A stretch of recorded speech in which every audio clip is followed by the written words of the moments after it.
Hello everyone and welcome to my page. My name is Jennifer Ondo and this is my second grade Discovering Coral Reefs interactive unit. So when you get to the page, you'll see my introduction page, just kind of giving a quick background about coral reefs and why they're becoming in danger.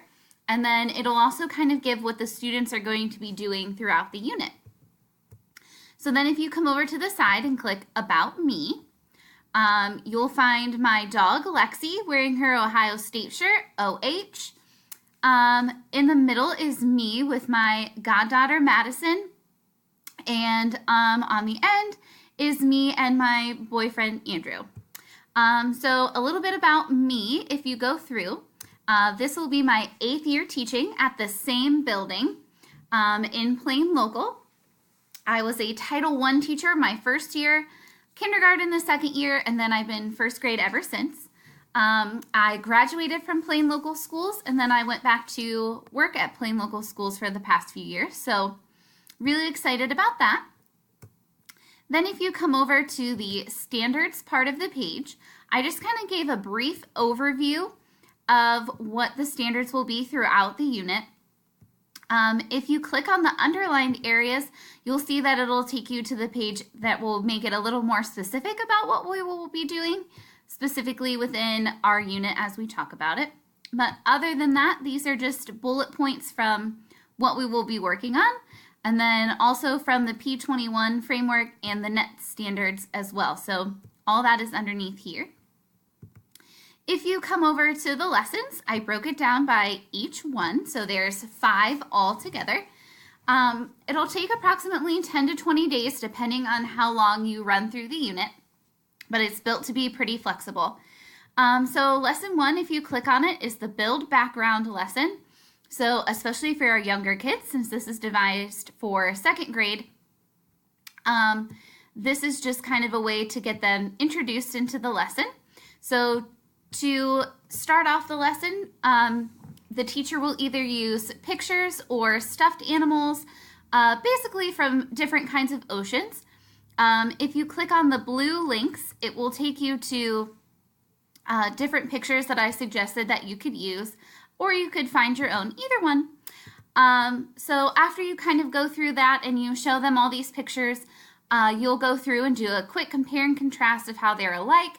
And then basically you'll narrow it down to that they're living in the ocean. So then you're going to come to the driving question, which will be your big background for all of it. So the driving question part is what you will need. So that will be here, which will also take you right to the link. And then when you come down here, it'll also show you a quick picture of the assessment, which is also under the assessment tab, but just so you can kind of see a little more what it looks like. So the driving question overall is, how can communities use technology to solve the problem of disappearing coral reefs? So that's what the students are working to accomplish through the whole lesson. So building the background is the first one. And then when you come to here, then you'll have the anchor text. So this is going to be the book that you're going to use to explain more about coral reefs as an introduction, which I've linked to here. Then they'll do a KWL chart to begin, just to kind of, so you can assess their background, and then they'll fill it in as they go on. So here's the ask and answer assessment. So after they turn this into you, you can kind of see a brief review of what they've learned so far, what they want to learn, and what they still need to know. After that, then you get into the investigation part, which is one of the most fun parts of the lesson. So this one is kind of a big one. So basically it'll be set up into centers. So each center has a different research that they're going to be doing. So some of them are going to be watching a video on the coral reefs, which I put under the YouTube tab. And then there's different investigations throughout that they're going to be doing that are related to the topic. So they'll be needing to do this. Here's the driving question, and then as a team, they're going to need to make 3 investigative questions that they want to answer. So while they're going around and rotating through each center, they're going to need to keep these 3 questions in mind and how they're going to answer them, because that will be a part of their presentation at the end. So that's lesson 3. Lesson 4 then is their actual project. So once they went through and they've done all their investigation and rotated through the centers, so then they will come through, and as the teacher, you're going to provide them with, they're allowed to pick however they want to present what they have found.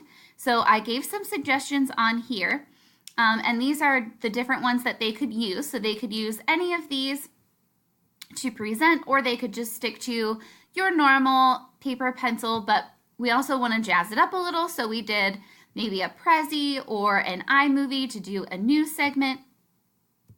So in here, I made suggestions right here. So their presentations could look like an advertisement, a public service announcement, an iMovie about the news, a travel brochure, but some way that they're going to be able to present it. Also at this time, they're also could be doing a peer review sheet. So not only are they assessing how they are doing, but they're also assessing how their group is doing along the way. And then at the end, lesson 5, so once they've done their presentation and each group has had a chance to go, then at the end, they have to do a review, which is where the writing comes in. So review is one of the most important parts. So then to wrap it up, the students are going to write an opinion piece. So in their opinion piece, they're going to state their opinion about their project, basically. So if they felt that it was valuable to them, how they think they did, and then they're going to have to convince their readers with at least 3 strong arguments supported by evidence pulled from their project, which will pull it all together. And then down here is just a quick picture of the writing rubric for their opinion piece. If you come over here to the assessments, this is where you'll find all the assessments throughout the unit. I have a Kahoot coral reef quiz that goes in lesson 2, and then the rest of these are the ones that you found throughout the lesson, but I also provided a link to those in the lesson tab, but then they're also here as well.